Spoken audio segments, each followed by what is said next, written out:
Gemini, welcome to your reading. I have the camera a little bit too far away from me. I was trying to mess with my setup, so I hope you can hear me. I will turn it up as I always do in editing. So hopefully that'll be enough. I'm getting the Lovers card coming out right away, which is hilarious because that's your card. And I'm also getting, the Temperance, Sagittarius energy, and the Ten of Wands. I decided last minute that we were going to use the Unfinished Business Tarot for your reading. I was going to use the Naked Heart Tarot, but for some reason we have to use this deck.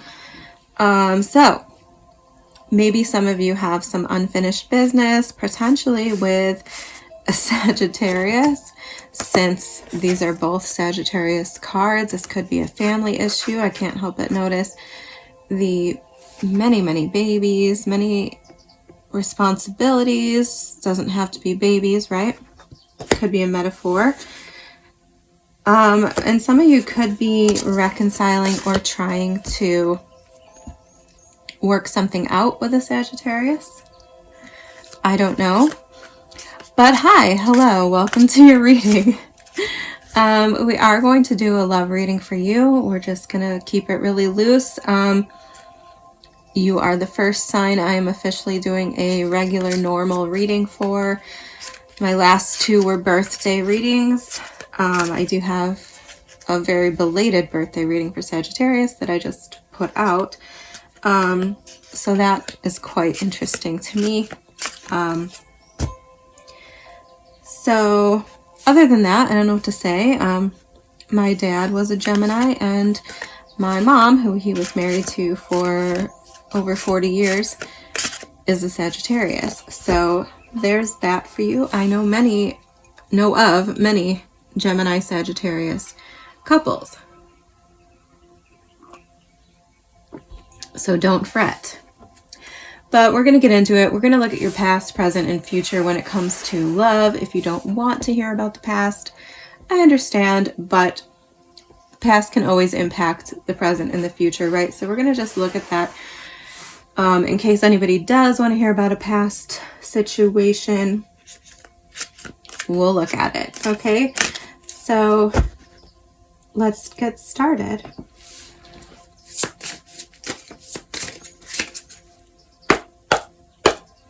For Gemini spirit, what do we have for Gemini when it comes to love? Can I get a past, present, and future? Present.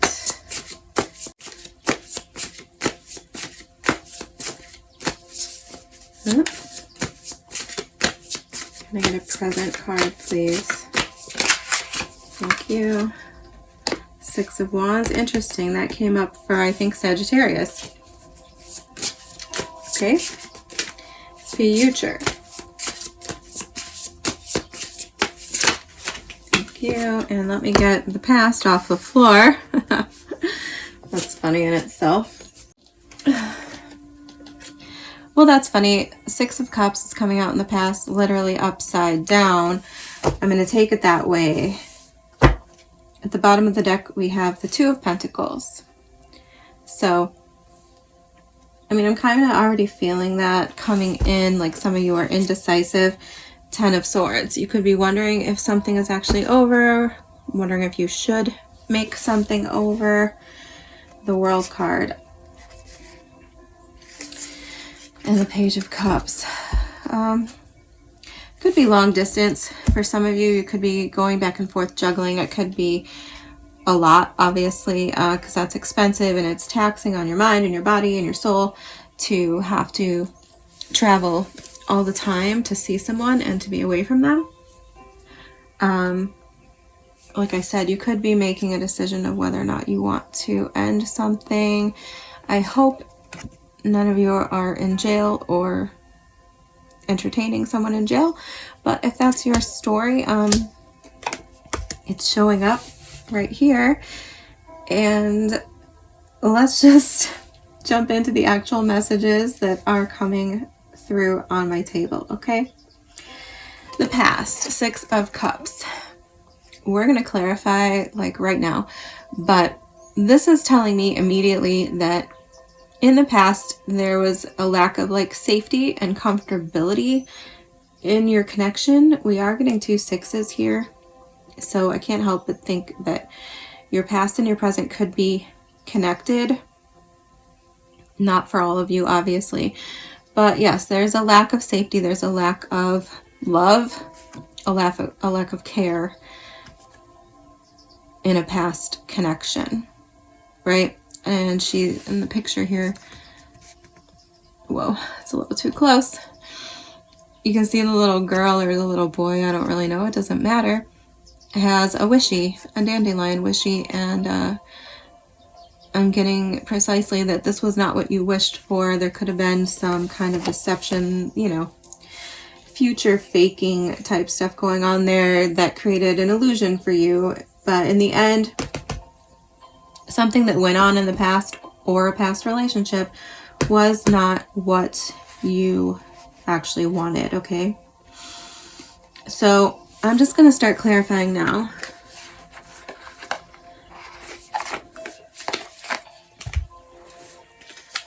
I probably don't need to, but I want to. It's standard practice. Can you tell me more about this 6 of Cups? Yeah, Page of Cups. One more.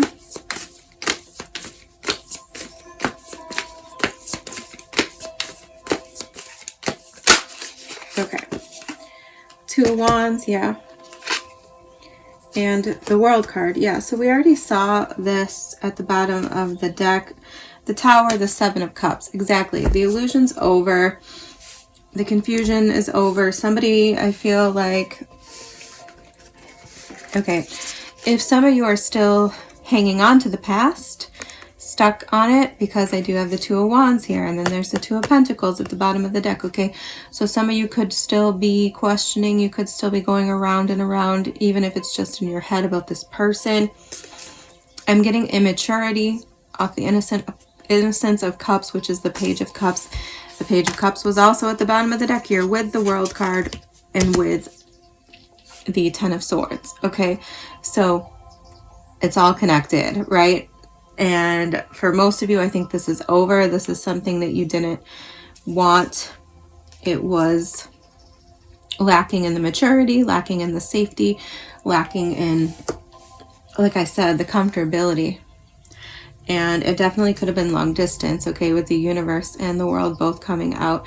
And I think it's exactly what I said. I think this person, whether they were long distance or not, created sort of a fantasy, and that's exactly what the Page of Cups talks about, is having this fantasy, this cup, this little dream in the cup that you can't really hold on to if you don't do anything about it, right? And with the 2 of Wands here, I feel like that's exactly what happened. Like no one did anything about it, or whatever you did wasn't reciprocated, and it kept you stuck waiting for an action. And if you're a feminine, you know, I don't really think we should be taking action. I think it should be on the masculine, and I support you on that, right? If somebody wants to take action, they should, and I feel like maybe they didn't, and it was sort of at a standstill, okay? Now, in the present, we have the 6 of Wands. This feels much better than the 6 of Cups in the reverse and in the past, but I want you to be careful, especially if you're dealing with a Sagittarius, because this came up in their reading too. Ace of Swords, okay. One more. Let me find that.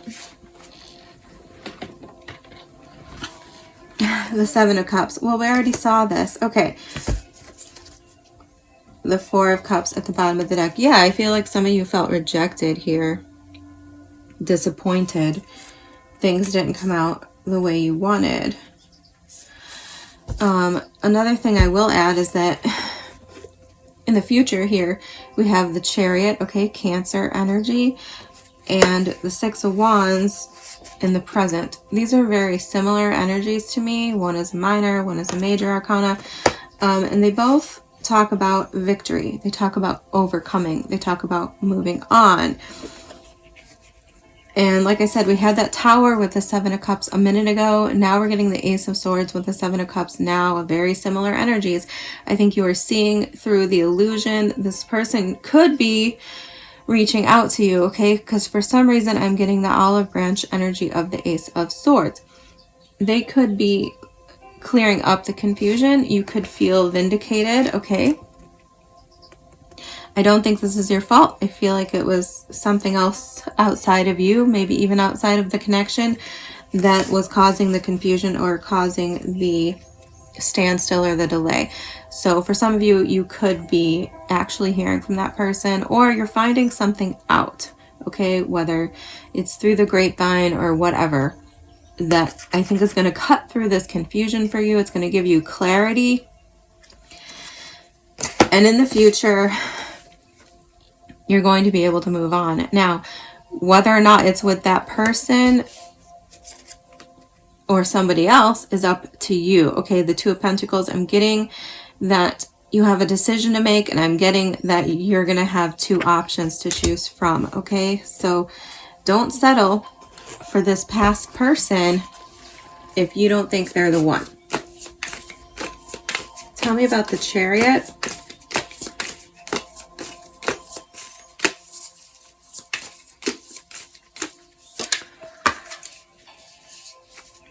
Nine of Wands. One more.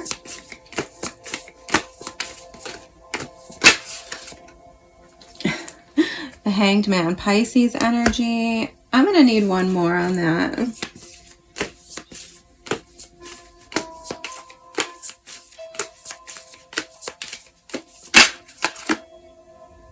The Fool,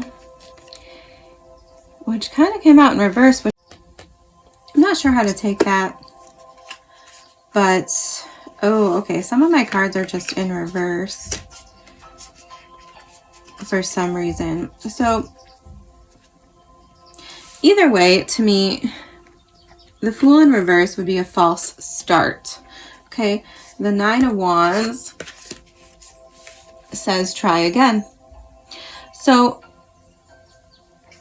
at the end of the day, if you feel that you had a false start with a person, I think this reading is giving you the green light to try again, to move on from whatever happened in the past, okay?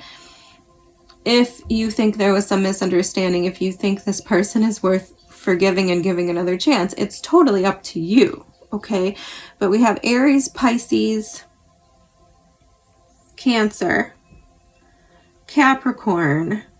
We saw Sagittarius earlier. Some people consider the World card to be representative of fixed energy, so Taurus, Scorpio, Aquarius, and Leo. So, I mean, that's almost every sign, right, Gemini? I mean, you have your pick, and you probably do. So, it's up to you, okay, if you want to reignite a false start or not. For others of you, some time away, okay, is going to give you perspective. Now, whether or not it concerns this person, once again, it's up to you and your situation. I normally don't condone going back to an ex or giving someone a second chance, but there are some circumstances where it wasn't their fault. It's at your discretion. So with the Hanged Man here, I am feeling like a timeout is necessary or was necessary to shift your perspective. And for some of you, that's so that you could literally just move on. You needed a better understanding. You needed to know the truth, right? Geminis love to know. I am also that way. So for some of you, you got the information you needed. Now you're ready to move on. And that's exactly what the Fool is saying. Okay, you're restoring your own faith in love, potentially, by taking a time out, by letting yourself have a break, giving yourself some grace. I'm definitely feeling this like recovery and gentleness with yourself. Okay, so if you haven't given that to yourself lately, I'm encouraging you to give that to yourself. I can't help but notice this is a unicorn, okay? If you are searching for a unicorn, I feel like most of us are, it's out there, okay? This person's out there. Like I said, you're going to get the clarity, you're going to get the apology, whatever it is you need to move on and to start a whole new cycle, a whole new beginning in love, okay? This one's over. We saw the world twice. We saw the 10 of Swords. Both of these cards to me say that the old cycle is over. It's time for the new one with this Fool card. And I love this. This feels very positive, very just healing, right? Let's get you an oracle from, I really feel like I have to pull from this deck for some reason, so I will. I'm not going to read from the book. I don't think the book is that great, but the cards are gorgeous, and I think you guys will appreciate that.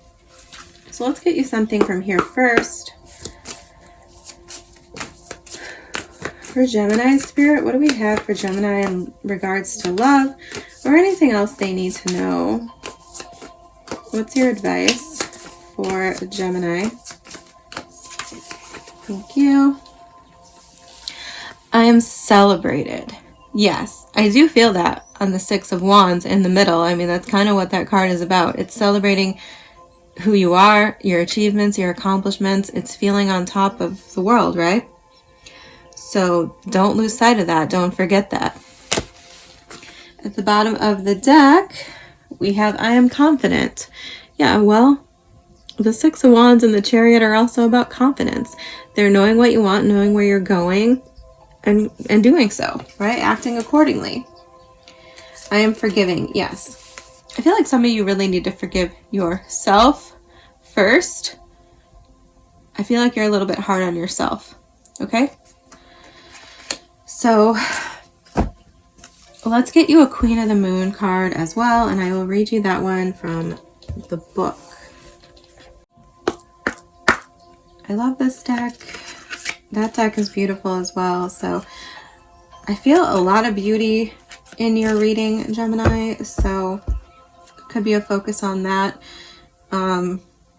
If you're not feeling so hot, I feel like telling you that that's an illusion, okay? And it could be stemming from this past person here who sold you some kind of illusion. Like, I don't know. Let's not talk about that. Can I get a card for Gemini, please? That was quick. And number 12, boundaries. Interesting. That's unexpected. At the bottom of the deck, number 2, beginnings.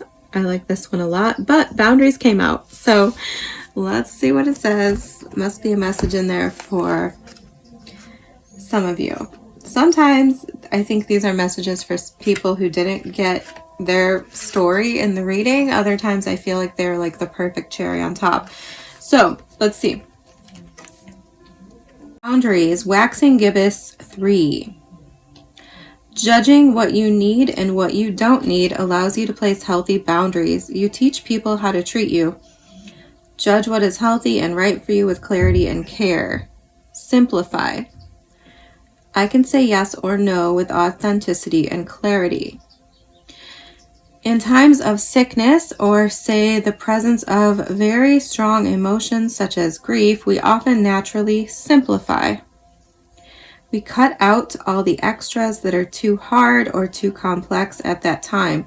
We might not take an invitation to an event we might have to work at attending. We might only watch a film that we know uplifts us. We might only want to see or communicate with friends we know and trust to understand, love, and support us, warts and all. We might only choose to spend the depth of our heart and time with a few people rather than many, and we become vastly sensitive to those we now discover take their unfair share of our energy. Okay, this is a long one. Buckle up. We might also look to our body more compassionately and eat nourishing foods to heal it, do comfortable things for it to recover more easily, or just decide to rest it completely. If we are healthy people, we naturally set boundaries to protect ourselves so we can give ourselves some space to heal. What if we did this all the time? What if we more consciously chose more simply and specifically for the benefit of our own mind, body, and spirit? Yes, life is complex, but it can be richer and more enjoyable if we pare back what is negatively extra and choose a more deliberate and authentic path. We don't need so much fluff and people-pleasing and running about madly and fast food and fast fashion and gossip and hardcore Olympic-level scheduling and stress. We just don't. Look at what you chose to do last time. You were forced to simplify. If it was a positive choice, maybe that could be your starting point for something better today. This judgment you made was for you, and it worked. Not all judgment is bad or to be avoided. Every single one of us judges every day. We judge what brand of washing powder to use among many. We judge what TV show is good and what isn't. We vote, which is a judgment on trust. We have a legal system with a judge. We judge what we will accept and what we will not. If we don't, we do not have values, nor do we have boundaries. To simply focus on your own experiences and not look outside yourself for justice may all be very nice for gurus, but for those of us who want to be the change that we wish to see, I judge happily that certain things are unacceptable. So I strive to change those things. People judged that slavery wasn't right and involved themselves in change, even to the extent of waging war. People judged that whaling wasn't right, so it's been banned in most countries. We judged that apartheid wasn't right, and people died to change it. One brave man, Nelson Mandela, was jailed for decades as a result. Boundaries teach people how to treat us, and this is a kind of positive judgment. Companion stone or metal is obsidian. That was a lot, Gemini. I feel like your oracle was almost as long as the reading was. Yeah, there was some really good stuff in there. I won't add or subtract from it. I hope this helped you guys in some way. I will see you next time.